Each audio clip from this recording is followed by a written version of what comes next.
On Wednesday, Donald Trump walked into the Rose Garden with Jean-Claude Juncker, the president of the European Commission, and somewhat surprisingly declared a truce of the trade war that's been going on between the EU and the U.S. over the last 2 months. This is why we agreed today, first of all, to work together towards zero tariffs, zero non-tariff barriers, and zero subsidies on non-auto industrial goods. Thank you.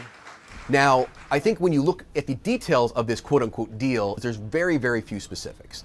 The important thing to say is they're going to stop fighting with each other. So there's basically a truce going on right now between the EU and the US, which is important for the EU because Trump had threatened a new round of sanctions on cars, which was a huge deal, obviously, for the German auto industry, which not only exports a lot to the US, but has a huge amount of operations and manufacturing facilities in the American South. So in that respect, Juncker has fended off a rather bad threat to the EU. So in some ways you could say Juncker won this. On the other hand, there is no promise that Trump has made on anything.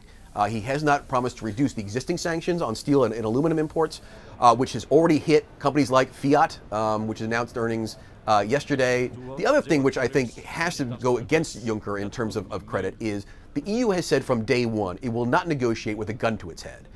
It does not want to respond to Trump's threats, and it will not give in to Trump and negotiate with him with these threats hanging over them. Well, he did exactly that. All right, he went to Washington, he negotiated with a gun to his head, and it showed that Trump, by threatening Europe, can actually get them to move. And I think that is something he's going to go back to Brussels with and face a lot of criticism for. We've already seen the French in particular, who have been the most hardline against Trump for his protectionist measures, say that they don't accept any of this. They don't accept what Juncker has agreed to. And although the EU has authority over trade policy over the member states, it still has to be agreed, particularly with France and Germany, to go through the EU agreement. So I think he's got a temporary win, but I think in the end of the day, it remains to be seen. As one person was quoted as saying in the FT, it's just one tweet away from reversing itself.